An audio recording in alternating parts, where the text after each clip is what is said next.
Everybody has a story, and every story needs to be heard. To learn from others' mistakes, be inspired by their journeys, and be challenged to apply what we learn from it is how we grow as individuals and as leaders. On this podcast, we are talking with each member of the General Conference Leadership Council. I'm your host, Alyssa Truman, and this is ANN Profiles.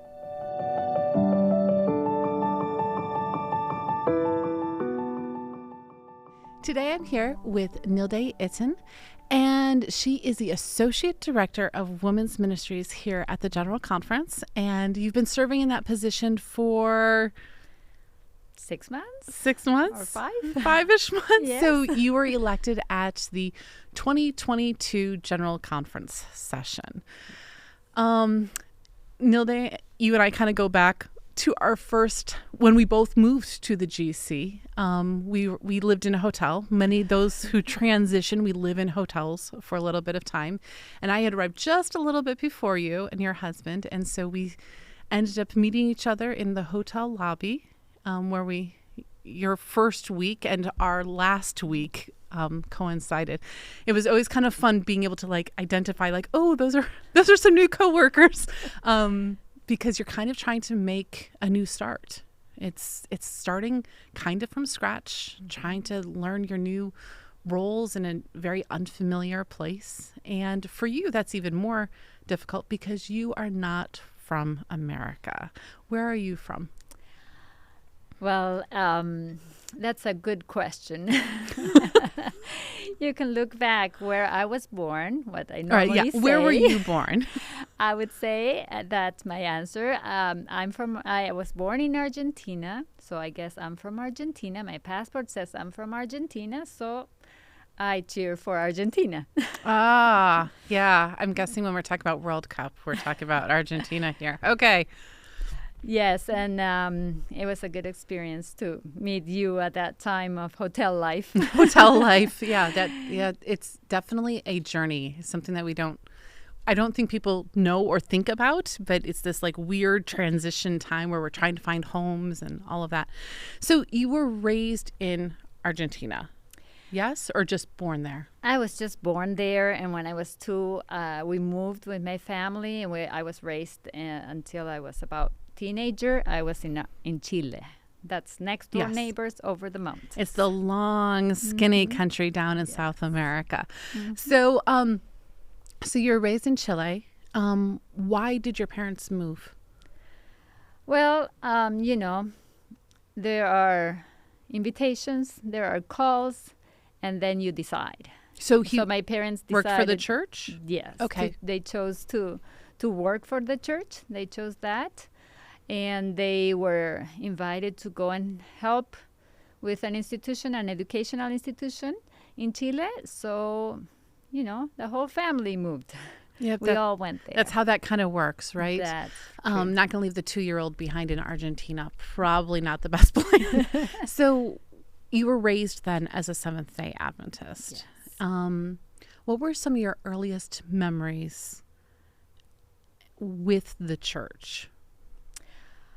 I would say my first memory is being in this institution, in this school. Which school was it? Now it's the University of Chile. Okay.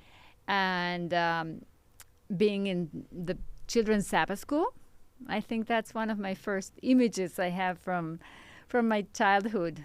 Running in the school, in the backyard of the school, and going to Sabbath school with the children and having this time, with other children is one of my first memories, I would say, of the church life, and of actually my life. Okay. Now, do you have brothers and sisters, or tell me a little bit about your family? Okay, so our family includes older brother, about 8 years older than me, and older sister. So the 3 of us and my parents, we all went over to Chile to live there for several years. So you're the youngest child. I'm the little one. Yeah, see, I would resonate with your sister because I'm the middle child, middle of 3. So you all moved over to Chile, and was your mom also working at the university?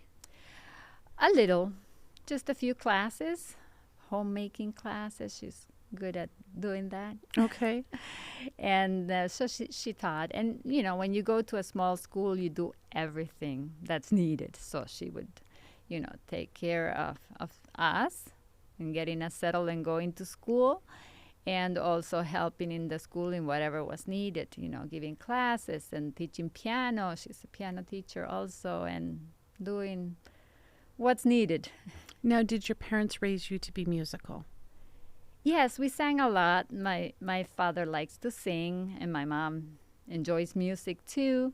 And we all had a lot of music in the family. And I would say, we had our worships and lots of singing. My parents, I don't think they played instruments, but we all did some instrument. And actually, my sister is also a piano teacher. Oh, okay. So your sister and my took niece after your also. mom. And your niece. Okay. Yeah. So you grew up in a very close-knit family, it sounds like. How many years were you in Chile, or did your parents stay there for? Well, we lived there for about 10 years with a break in between for study. That's where I learned English. Okay, where did your parents go? Yes, my father was asked to come to study in the Andrews University. And so he did his doctoral degree there and to serve. And we went back to Chile to serve there. And that's where I learned English. Okay, so God knew what he needed. He knew you needed it at some point here in the Yes. future. So you spent a couple years up in Andrews. Mm-hmm. It's quite a cold area. My daughter's going to Andrews now, and it's a very cold actually area. And so were you in school at this time? Did they enroll you at the local Adventist school? Did your mom kind of homeschool you? What did you do when you came up here? Well, I had been in the Adventist school because we were in the college there. So they had an Adventist school. So when we came to the Andrews, I was also, how do you say? Enrolled. Thank you. In the school there, the Ruth Murdoch Elementary School, where I got to learn so much and to meet so many people, which I still have friends from then. And I was there for 5th and 6th grade. Those are rough years to transition, especially, I find, especially for females. those middle school years. I mean, they're hard on many kids. What was that like to come from an environment where everyone is speaking Spanish? You've been in this since you were 2, so you'd been in Chile for a very long time. What was that like to all of a sudden come up here? Your dad's doing schoolwork. Tell us a little about that experience at Ruth Murdoch. I think it was a very interesting experience in many ways. One of them, I would say, that impacted me the most was at the beginning, being there and not being able to speak with anyone because I didn't know the language. So I didn't want to go out. I didn't want to go play with anyone because how could I, communicate? And I wasn't the most extrovert that would go and learn the language on the sidewalk or on the playground. So I had to slowly gain my confidence in finding my place where I could, I went to summer school and learned English really fast, and that was like opening the door.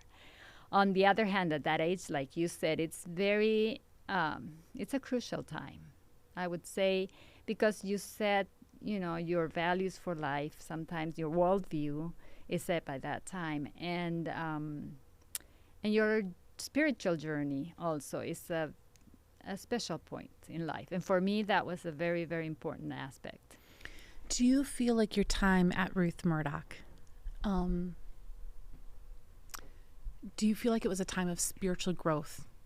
I know we're talking about a 5th and 6th grader, but what were the lasting impressions that Ruth Murdoch Elementary School gave to you?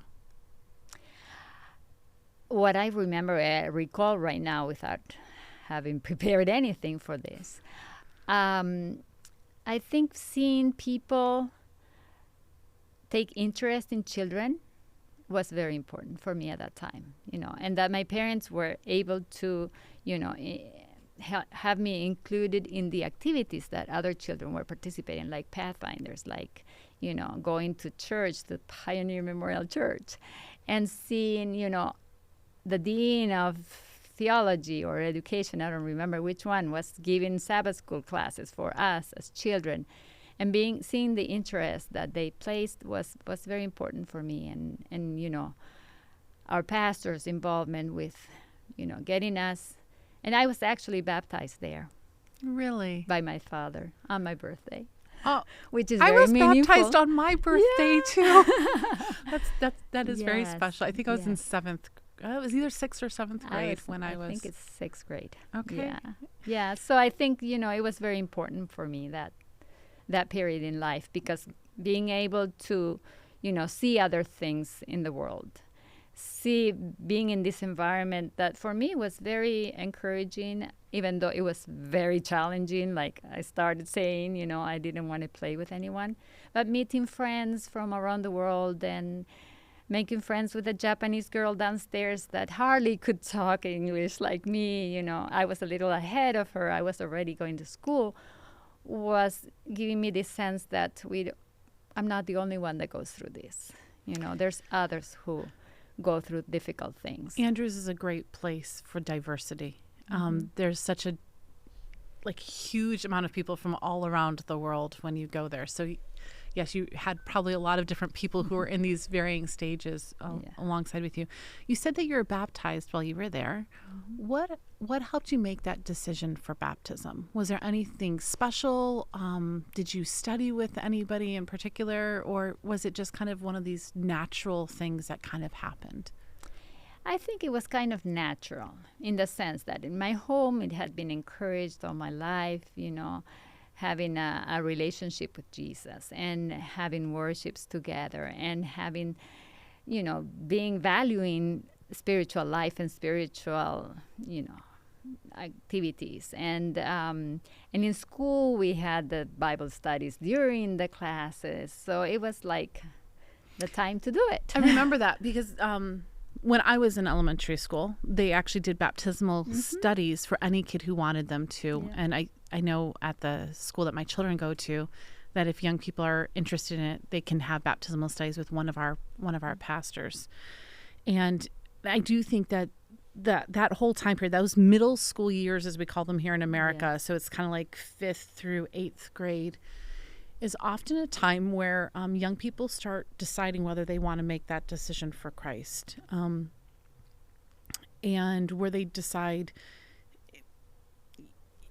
is this kind of like where I want to belong? And, a lot of times we talk about, we get baptized into the Adventist Church, here within the Seventh-day Adventist Church often. But really the beginning part of that is just saying, like, I've decided I want to follow Jesus. That's really what the heart of baptism is. And exactly. It's a beautiful time. So yes, and that's what I was trying to explain. And that's where I came to that point. I said, that's what I want for my life. So your father finishes his degree, and you find yourself back in Chile. And how much longer are you in Chile? About 3 years. Okay. Yeah, about 3 more years with all this knowledge and this experience, So it kind of gave me a different situation in the school, in the classroom, What do you think changed for you when you went back there? How was life a little bit different? I would say, knowing English, it was not common for everyone else. So I got to help others with their English class, and I got to, I had old friends from back when I was young, and some of them, now we were teenagers, not anymore little children. And I don't know exactly what would be the aspects that really changed, but I noticed that I had a stronger faith. I was more independent. I was more courageous. You know, I had to give my elementary school 8th grade presentation in front of all the class, and I would have never done that before, even though, you know, my legs were shaking like. You're still an like introvert, but you can still, yes. I'm still there. You can still do it. Yes. So where did you go after Chile? So after Chile, we got to go back to our country, to Argentina, and to live there, and for the first time live in a city, because before that I had always been in schools. Yeah, and at least I know from Andrews, Yes. it's definitely not near a city. No, and in the school there, And was Chile is also not in a definitely city. Not near. So a city. what? I mean, it's near, but Yeah, not I get a it. city.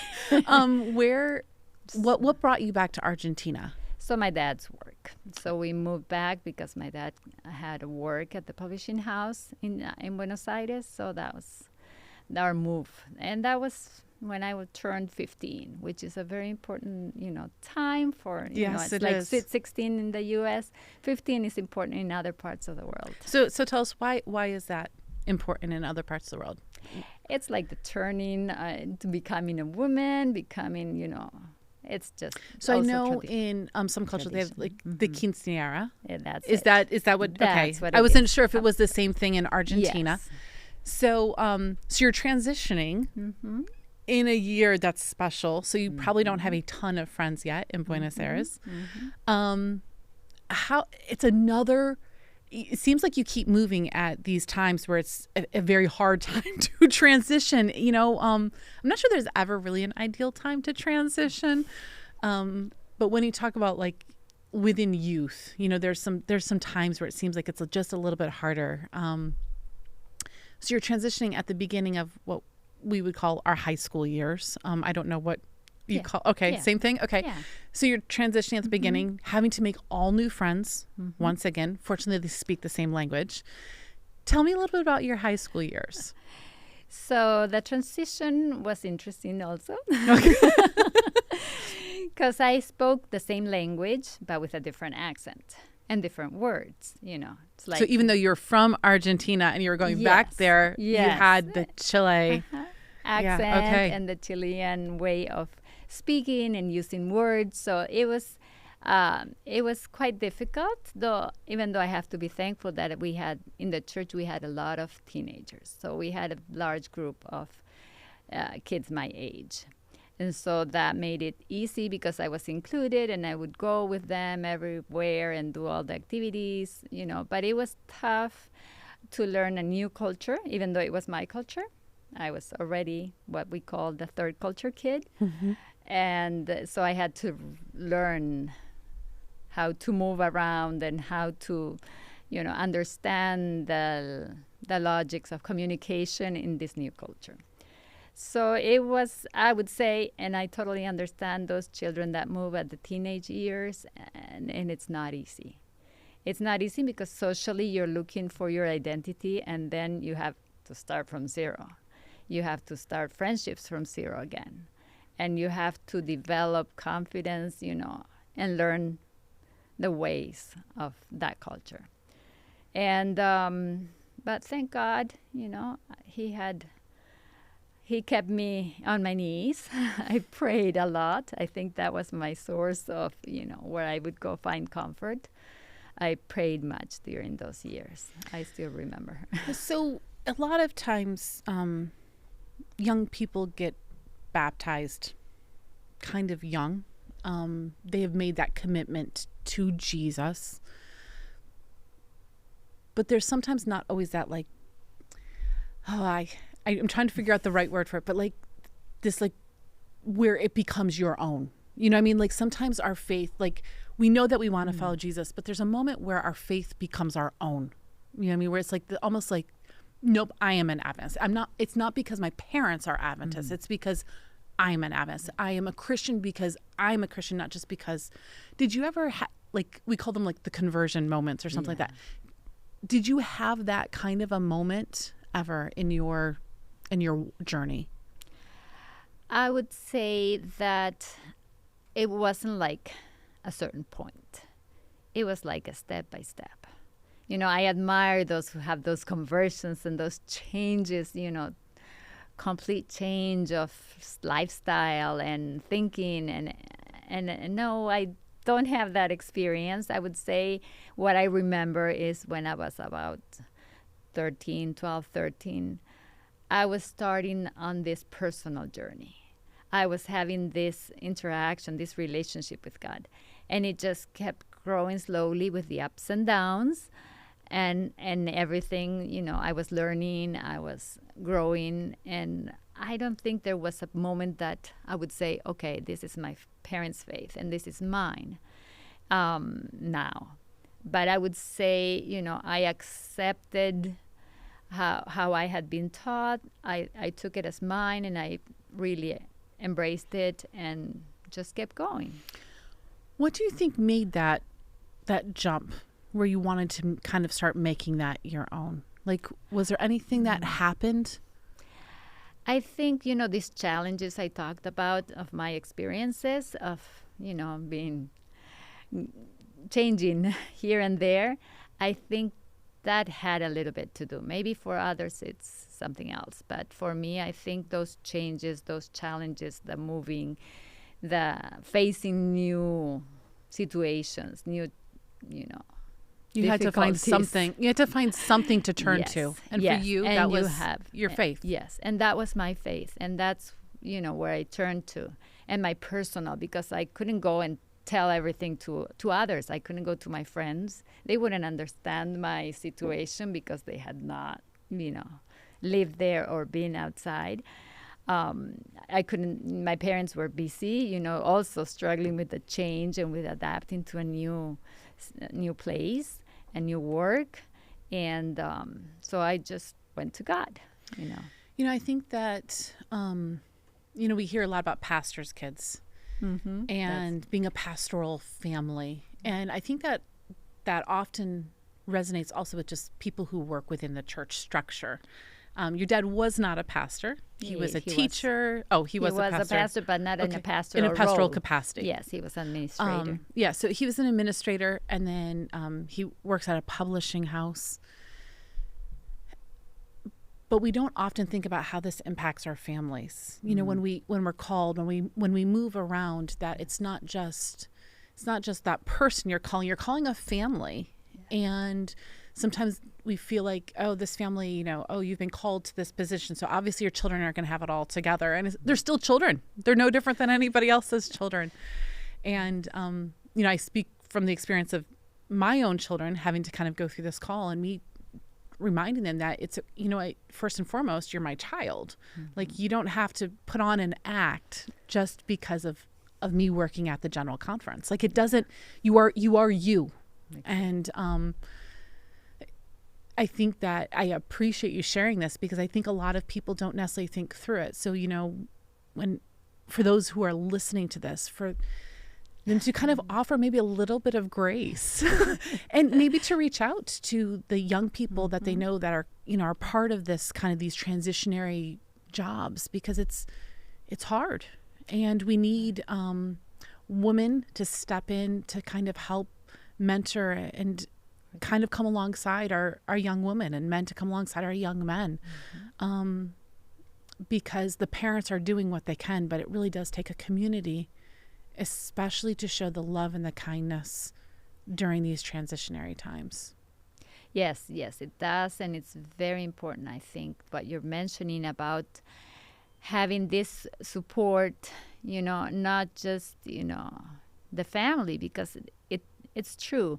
My family was very supportive, and they always discussed, and we always agreed. It wasn't like, okay, you come, whatever you think, it doesn't matter. But, but not always they can reach out to what you're going through, because they're going through their own things, and they might not be able to help in that certain moment, and especially during teenage years. I think having mentors, having other people who can help and support and just listen, maybe, or just ask or care. I actually read something that some of the strongest influences in teenagers' lives are actually their parents' friends. Mm-hmm. And I think our young people need more of the parents' friends to kind of stand in the gap. Let's move to college. At some point you graduated from high school, I'm guessing. Where did you go to college? So I moved in high school. I went on boarding school. That's another interesting area of life. Yes, it is. I went to boarding school. It's a big transition. That's another nice transition and experience and learning and growing experience. And then I went back to Buenos Aires for college. I didn't have a clue of what I was going to do, but So where did you go to college? I went to college in Buenos Aires for physical education. Now, was it an Adventist college? No. Okay, so you went to a public college. Now, is this your first time kind of outside of the Yes. Adventist bubble? Yes, you got it right. You're following So, me. I am. I'm trying to. I'm trying to hear. Yes. So, what was that like? I mean, you've been a third cultural kid. Mm-hmm. Can you actually explain that term for people Okay. who aren't familiar with that? What is a third culture kid? Well, I don't know if I can explain it correctly, but a third culture kid is a kid who has moved in different cultures and can relate to several cultures at the same time.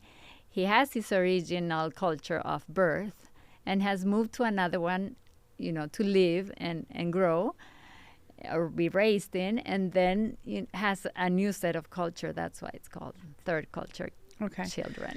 So, Something like that. Yeah, no, I get it. That you did a very good can job go explaining and it. Google it. So, I mean, that's going into a secular environment.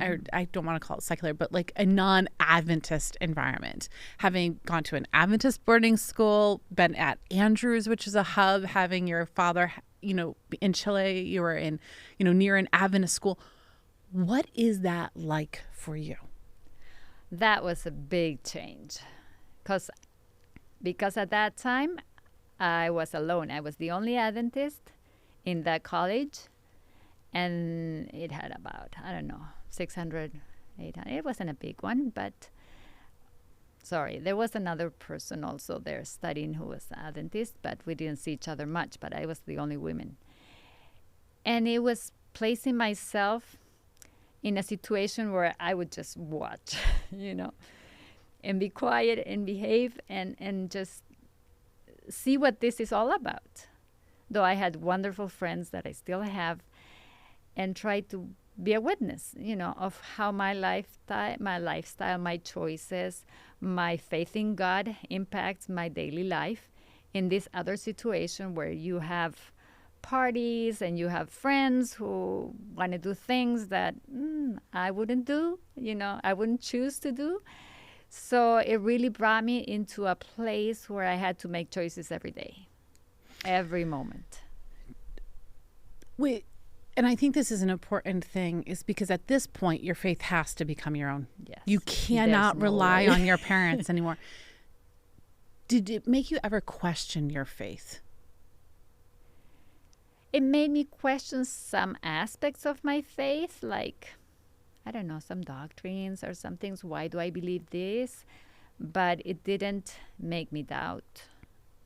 I just, trusted and found my faith that actually answered a lot of questions that my friends had, and that it may have seemed to them a little restrictive, of not doing this or that or going out with them, but it didn't question my faith, probably my behavior. Okay. So behavior was maybe questionable a little bit? Nah, not mine. I don't think so. Maybe. You're like, no, it was good. It was good, I promise. I promise. No, but it did, bring me to places where I had not been before, of making choices I had not had to do it in my life because I had gone to Advent schools. I had, and but I don't remember that, it really shook my faith. I remember I was always in the Adventist bubble too. I've gone through all Adventist education, and then when I got married right out of college, and my husband worked at our publishing house, one of our publishing houses here in America, and I remember that I was probably 25, 26 before I had my first non-Adventist friend. And I still remember the questions that they asked me. And they were like, I remember one of the first ones was about actually me being a vegetarian, which is really funny because they're like, so is that a rule your church has? I'm like, no, it's not a rule, but like in their minds, so many things were kind of strange. And they kept saying, are these rules, especially Sabbath observance? That seemed to be one. And they're just like, is that a rule? And I'm like, no, it's personal conviction. Can you ask your pastor to give? And it's like, they ask, can I ask my pastor to give me permission? I'm like, that's not really how our faith works. It's a very, and that's something I love about Adventism. It really is a personal conviction kind of a thing. We all have differing areas where we, we understand these fundamentals, but it's, it's between us and God sometimes how they're observed. And, but I think that these moments where we get to start getting outside of the bubble, they really help us to firm up our own faith. Exactly. Because before that, the Sabbath was something that even though I had been baptized and I believed it, it was still kind of more of a remnant of my parents. And the vegetarianism one, that one really threw me off because it was like, well, wait, why am I a vegetarian? Because that's what my parents fed me. I don't know. But it actually helps me to start to solidify these beliefs within my own heart. And yes, that's exactly what I was saying. It's just and that's important. And I think sometimes we don't get out of the bubble enough to have to do that. To have to make these choices, because now I have to choose what I'm going to do, if I'm going to continue being vegetarian, if I'm going to go and, with them on a Sabbath. And go to a party or go to a party or say the words they're saying, words I had not used before. I didn't even know. No, yeah, I love that because I think that it is such an important part of our personal walk with God, to making sure that doctrine and relationship come together. And I think it's also an opportunity for witness because I was very aware of that. Maybe this is the only opportunity they have to hear. And I wasn't a very, extrovert yet at that time. Are you extroverted now? I don't think so. What do you think? At that time? Do you think? I love talking with you. I know. We talk a lot. We do. And I do love talking now.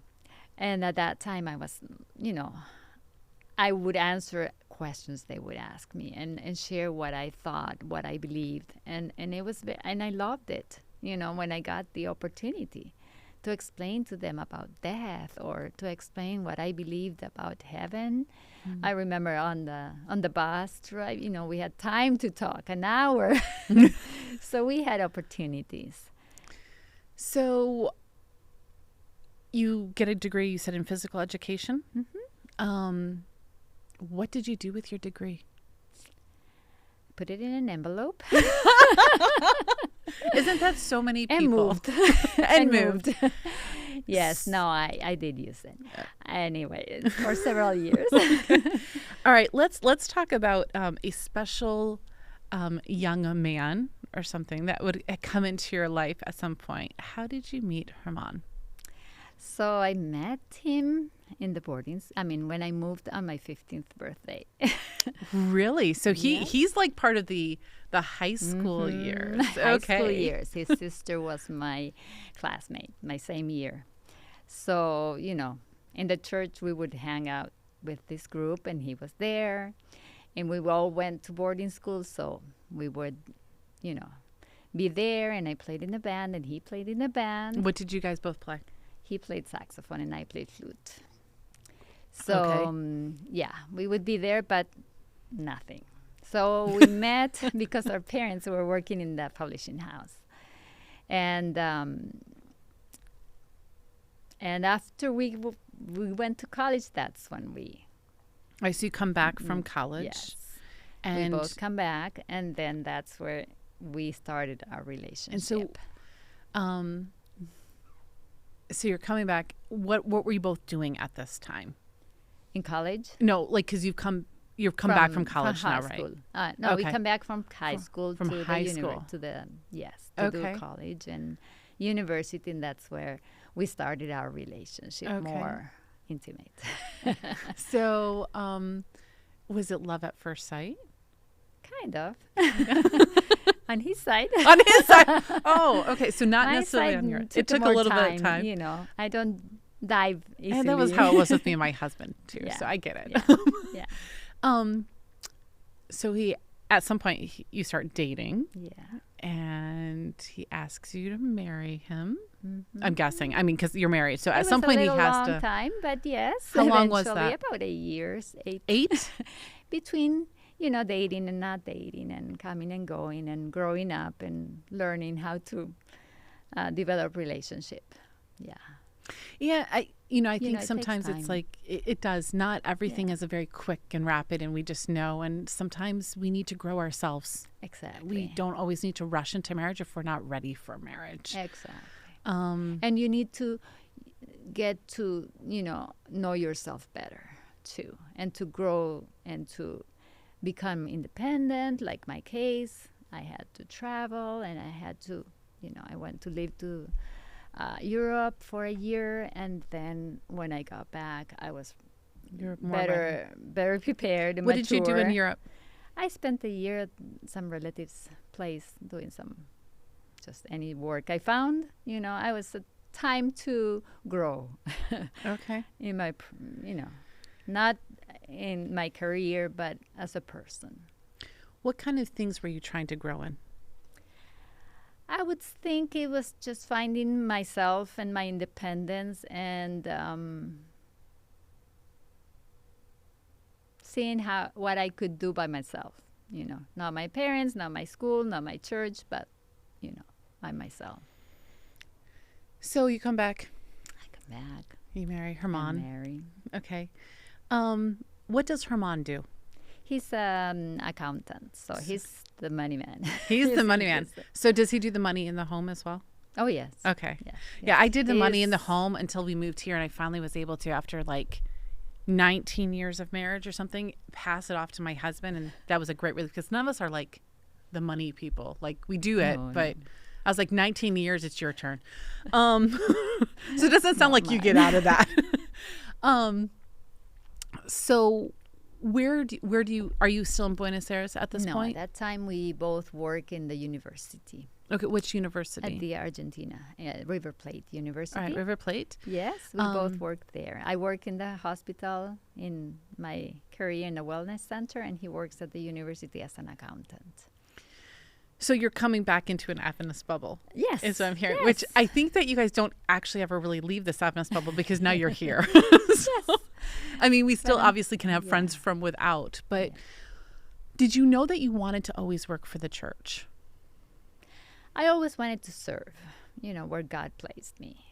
And it just was led by God. I didn't, search outside of the church because I wanted to help, in the health area. I was working there they invited me to work there, and I said, yeah, I love that. I did some activities outside, the Adventist Church, but not much. And I liked that health aspect of our message.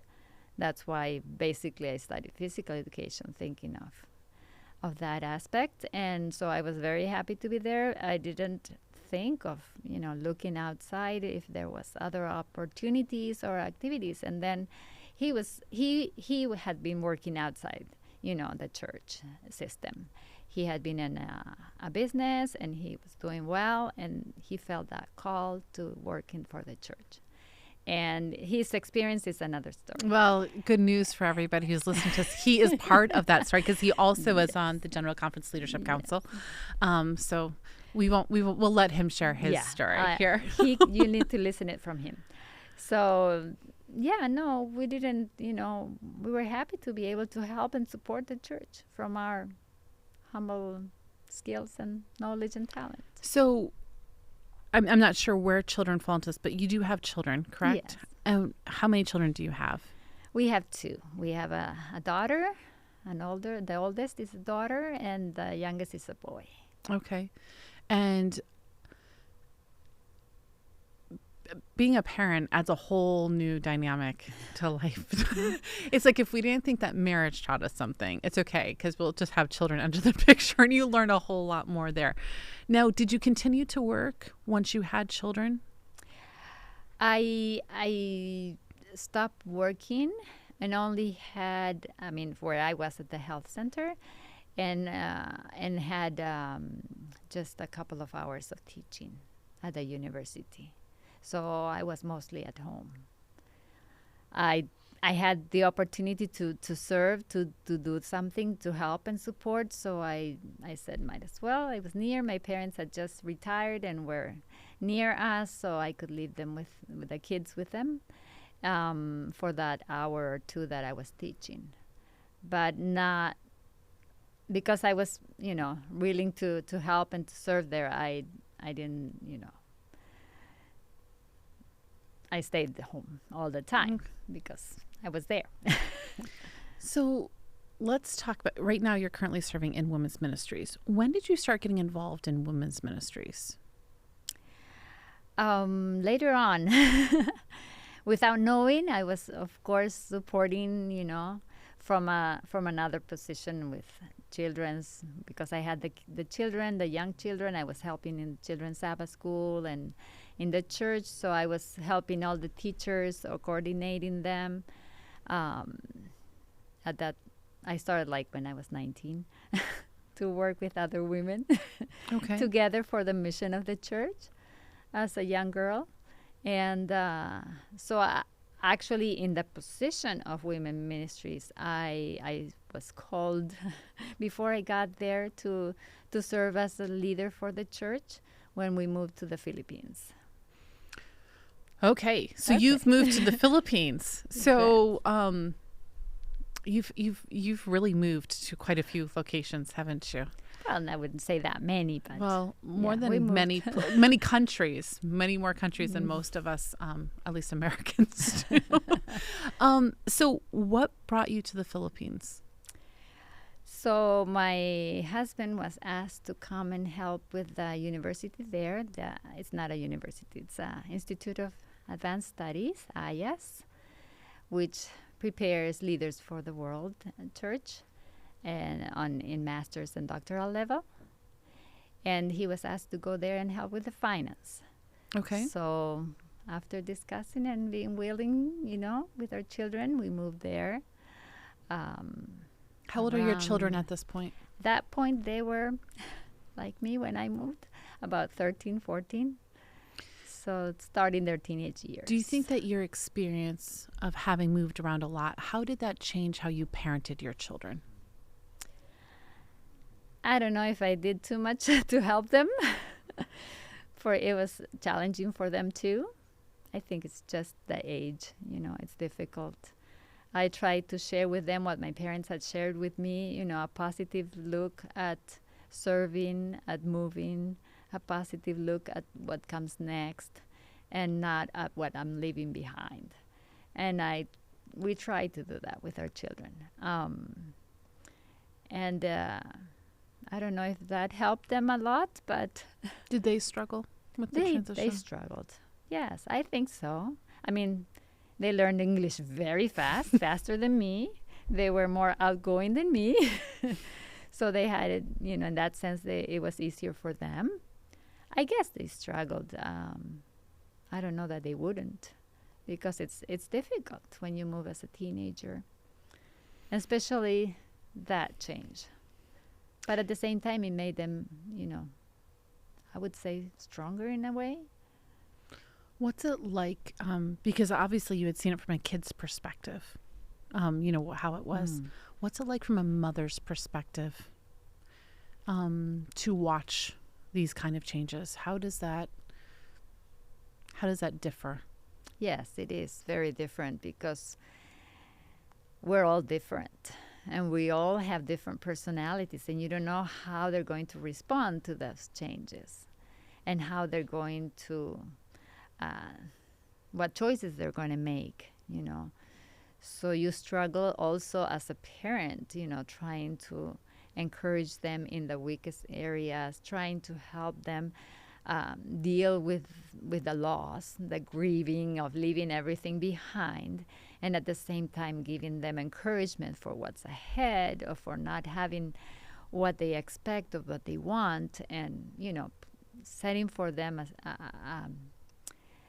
how would you say an experience that would be positive in the long term. Maybe it's not positive right there. Yeah. But in the long term, helping them see how God leads and how He prepares and how He holds you while you're going through those difficult situations of change and adapting to new things and cultures. So you said you were put into women's ministries upon your. Now, are we talking about like official role in women's ministries? And where is this for a conference or a union or a church? Or? It was at the church. Okay. At IS, which has about 80 nationalities represented in it, among its students at that time. So it was a very interesting setting because I had not experienced before what it was all about. So I had to start from zero and look for resources and what am I supposed to do, and why do we have this ministry here, and finding what was the purpose of that ministry in that place. And so I had to rely on those who were there, and the division director who was there at that time, who helped me so much, and the GC people also helped me at that time, and all I could, to be able to minister in this position, in this role. So one of the things that I know we've talked about very briefly, and so our offices aren't that far apart from each other. So you have to walk by my office to get to your office, which means I get to see your bright, smiling face whenever you're in the office. We've talked a little bit about mentorship.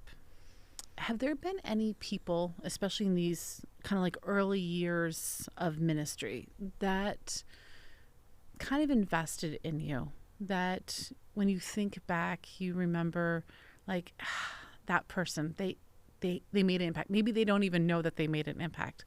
But do you have any people like that helped in those early parts of your ministry? Well, yes, I think I just mentioned widely, but I can mention by name. I think one of them was Mrs. Gulfan. She was there, the director for Women's Ministries in the division. Which division is this? This is Southern Asia Pacific Southern Division. Asia. So we acronym it by SSD. So the Philippines is in Southern Asian. Yes, and that consists of all the countries, about 13 countries of Southeast Asia. Okay. And Philippines, where the headquarters is located. So how did she help you? She helped me, I think, by just being patient, listening to me, encouraging just with her smile whenever she came to our church, and just holding my hand, these kind of things that wasn't necessarily words or lots of resources, but just being there and asking, how are you? That's so important when you're starting, because you're kind of lost and you don't know, where you're going or what you're supposed to do and what expectations people have of what you have to do. So for me, that was very important. She didn't come and expect me to do this, and that. She just came and helped, by supporting, And of course, there were many others there. All the other ladies that were part of our team were always, let's do this, let's do that. So that was very encouraging. But I think, it's important to have. And also Raquel Arise here also was very supportive and providing me of what to do, where to look for things. And Raquel had your position before you. Yes. Correct. Yes. Yes. So after SSD, so you're at SSD for a while, your husband's working in the treasury at the school, you're helping women's ministries at the local church. Where do you go from here? So from there, my husband is called to help with the finance and the treasury at the Northern Asia Pacific Division, which has its headquarters in Korea. And there I am asked to help with the children, family, and women's ministries. So this is now at the division level. At the division level. Not just a local church. No. So are you like a director, or are you just, so you're director? Associate director. Associate director of children's ministries, family ministries, and women's ministries. That's a lot of ministries. Yes. I mean, they definitely at least, work very well together. It's not like, some kind of things that could be a little bit harder to put all together. What do you do within that role? Because this is a pretty big jump from helping at a local church level, and it's a whole nother culture. So once again, the way that we do ministry in different cultures, the way the family unit looks in different cultures, the way women interact within the family unit is different in different cultures. How do you do this? Because you're an Argentinian, if we want to call it, like this is where you are currently, now trying to lead people in a culture that's very different than what you were raised in. Well, that takes a lot of God's work to get me to understand what He wants and what I'm supposed to be doing at that level. But I think, God has ways of preparing you for what comes next. As I have been sharing, He preparing with language, with the variation, adaptation, flexibility, and looking at what I'm supposed to do at that level is exactly that: encourage, support, provide what's needed so that the ministry can happen, and God's work can be shared around in that area. And it's important to understand, how you said, the family is different, the values may be different, the culture, somehow impacts what happens at the home, what happens at the church. So you have to observe, you have to, listen, you have to be able to find what things are what makes the basis for the work, and not just in one culture. There's several cultures because divisions are conformed of many countries, and each one has their own culture and their own way of doing things. And sometimes there's different cultures within the same country. Exactly. And within the people groups, Yeah. it's so wide, it's so diverse, so it's so fun in that sense. And at the same time, it's so challenging because you have to adapt to each need, each view of life, each view of religion, each view of the various groups. So how, I would call this like Midian years almost. You know what I mean? It's like, it's always interesting to me when you reflect back, like you had helped in different areas and all this, and how God has kind of creating this skill set for you that you only see in retrospect. Mm-hmm.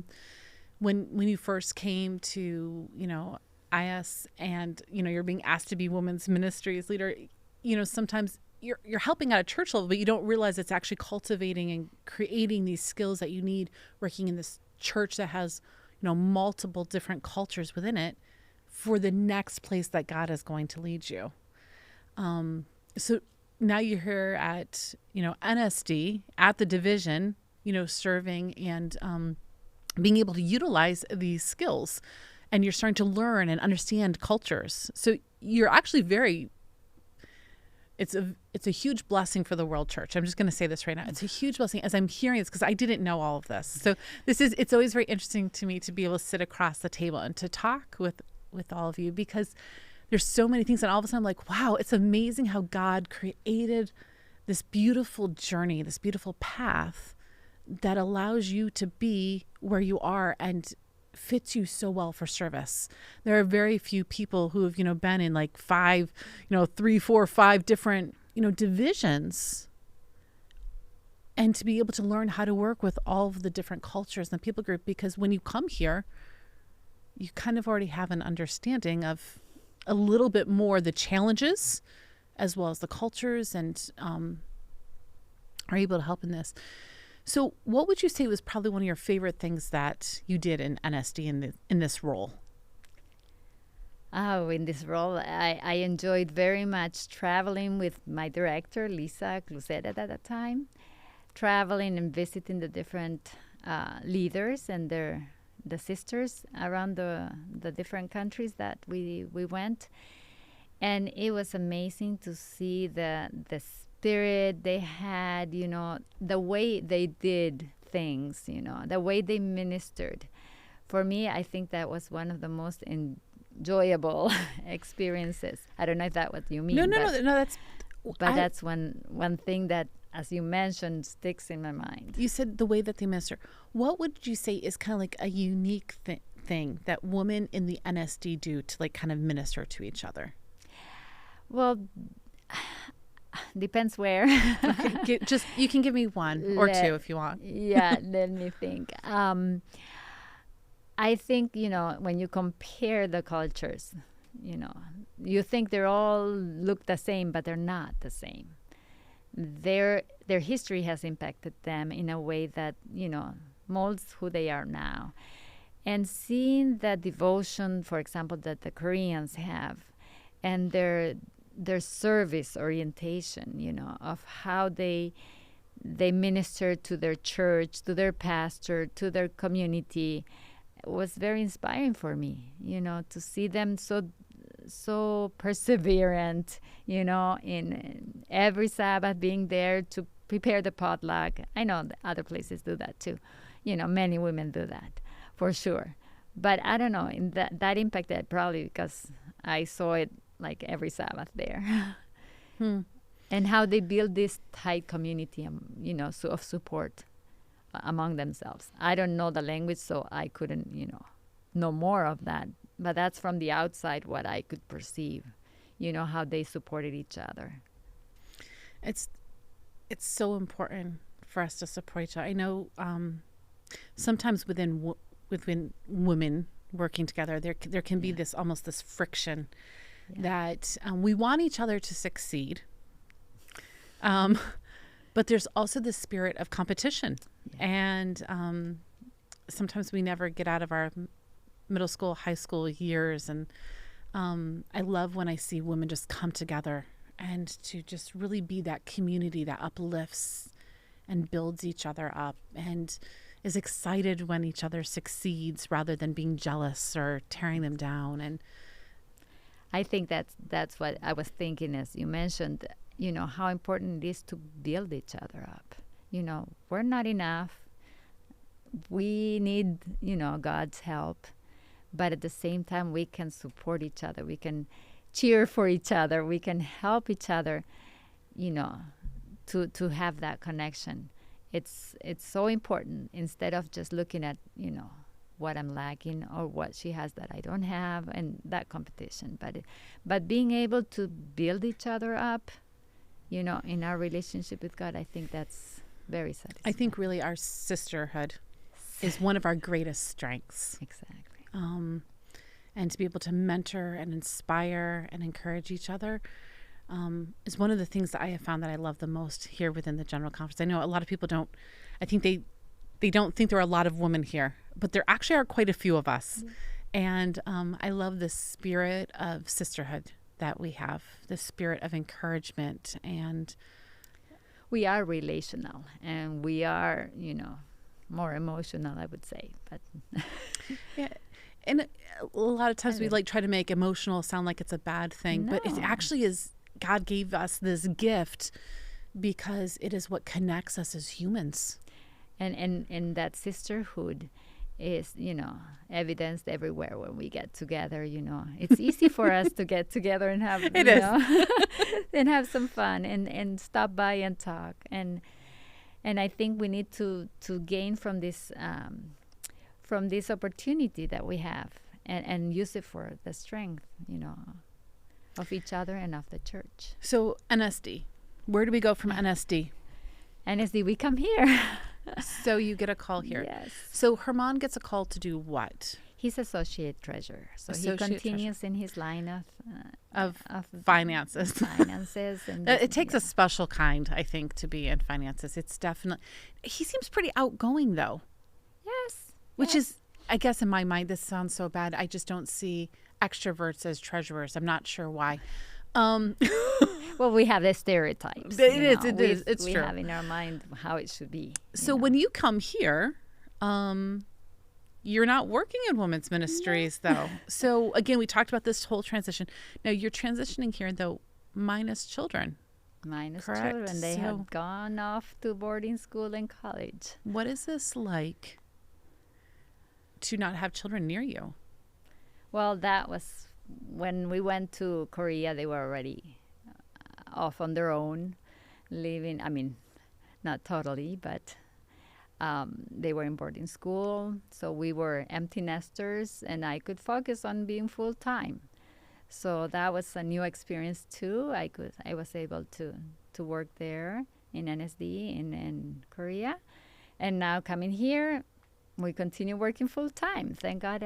And what did you do when you got There when you was got a here? place for me, and now maybe what I was expecting, but I came here and I was accepted to work for Pastor Magdiel as his assistant, the assistant to the president.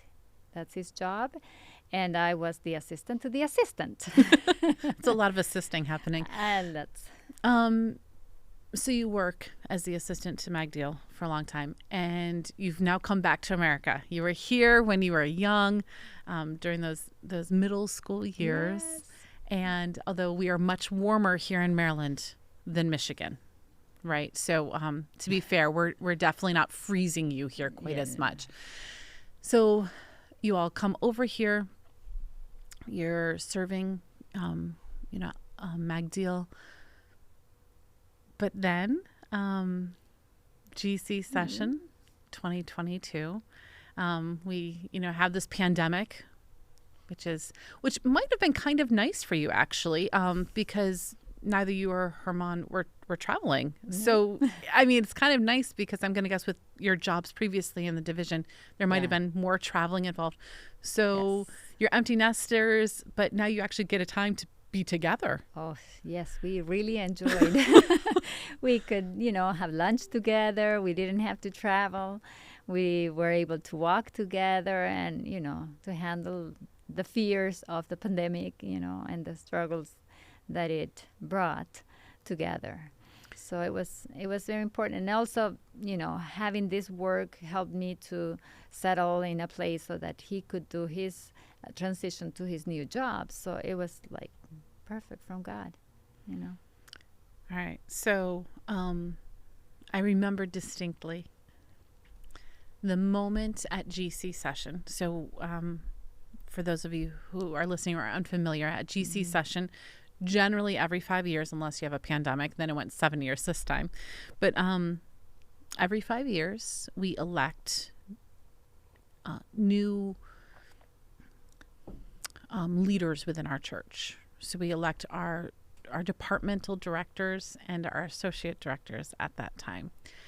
And I still remember when they went through, because they do them in alphabetical order. So women's ministries is almost clear at the end. And there was no women's ministries associate director coming into us. So sometimes people retain their positions. Sometimes someone new is selected. But because there was a vacancy, there was kind of like this, well, who's going to be the new associate director? And I remember sitting up there because I was running the social media, so I was getting to announce to the world who the new people were. And I remember them saying your name and not even knowing your backstory. I knew that you were the right person. When I've seen you, when we've talked, you just have a heart for people. I know you kind of keep joking with me here about being an introvert, but sometimes the beauty of an introvert is they know someone's heart and they care about the one-on-one relationships, not the being on the public stage. And a lot of people think that when we are elected to positions, now I get to be on the public stage and we get to travel a lot. For some of us, that's not necessarily the thing that we look forward to the most. But I remember them saying your name. And I looked at the person next to me and I said, she is going to be perfect for this role. Because the church needs people who understand the heart of other people, who want to help us to connect with Jesus more.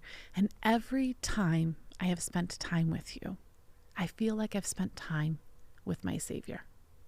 Amen.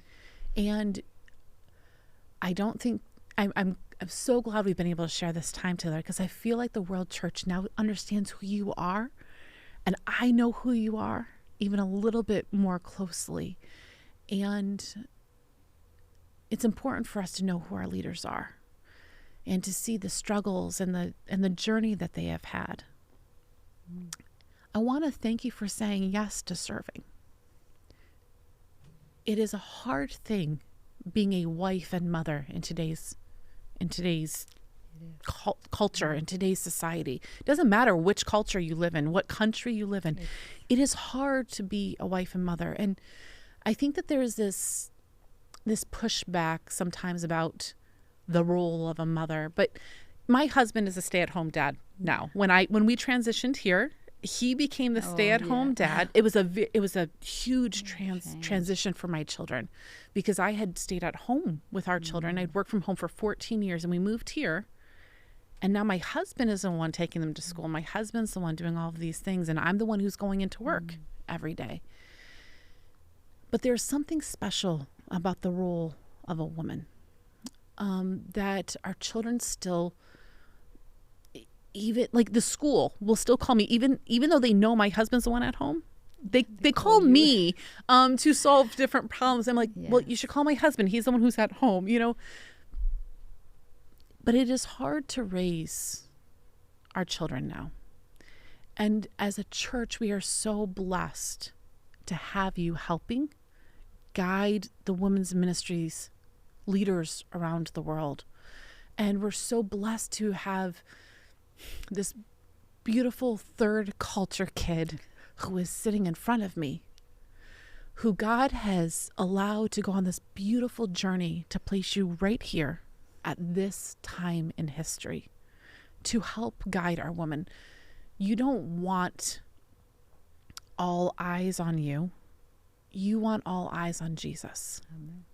And you want to help women to lead their homes, to be strong in their work, but even more importantly, to fall in love with their Savior. Exactly. Sorry, go ahead. No. I was just going to say that, it's not who I am, but leading people and pointing them to Jesus and to our Savior, no matter if they're, whatever their stage in life is, my dream, But I guess it's God's dream, not mine. We don't know where you're going to go from here. Only God knows what He keeps equipping you for. But on behalf of the World Church, thank you for saying yes repeatedly to Him. What would you say are the biggest struggles that you face in your job now? Well, it's all new. It's been 6 months of learning and 6 months of growing, because it has caused me to be on my knees more than before, and to see the world from a different perspective, from a different view, that I had not looked at it before in this way. But it has made me realize, how much there is still to do, how much more there that we can accomplish through God's power. How much, like you were saying, how important it is, to create this sisterhood where we can minister to each other, minister to the world that's needing, the hope, the solution that we know of. I would say it's a challenge to to just, rely on God. Sometimes we want to do things by ourselves. We want to, devise this plan or this method or this approach. But I think the hardest is to let God lead. We take things into our hands, especially when we're in leadership. You have to, lead. You have to, and it's true, we have to have a plan, but to to rely on God for that plan and not to make it my own plan or my own idea, but to let God lead that. I think that's the struggle of every day, to let self go. We say it normally, we have to let go, but when it comes to everyday things, like today, what am I going to say here? How can I show Christ through my story? How can I show that He has been leading and that I can trust Him to lead in the future? I stepped into this position, I said, by faith, because I wasn't expecting it. And here I am. Well, I just accept that God can use me, but it's an everyday thing. It's an everyday choice of letting Him, take the control, letting the fear go and let Him give me the peace I need to do my job. Even if there's lots of deadlines, if there's podcasts to record, letting Him, control my thoughts, my feelings, my actions. That's the challenge every day. And then that's the choice to trust and to have that peace that only God can give, no one else. Amen. Nilde, thank you so much for speaking with me. I feel like we're even closer as sisters now. At some point, I guess I get to tell you my story, because now I feel like it's been, we'll get there, okay? We'll do that over lunch. Even. How's that? Yeah. We'll get even over lunch. Thank you so much for joining us. If you have been listening to this or watching this, we just want to encourage you to take a moment and subscribe so that you don't miss another episode as it comes out. Thank you for spending your time with us and being able to hear the stories of our different church leaders. And we just want to once again encourage you to head over to find out more about Women's Ministries and the tremendous work that Nilde and Heather Dawn are doing. You can visit women.adventist.org to learn more about the resources and support that they have for you. Thank you once again. And if you think about it today, send up a prayer for Nilde. I bet you she would very much appreciate it.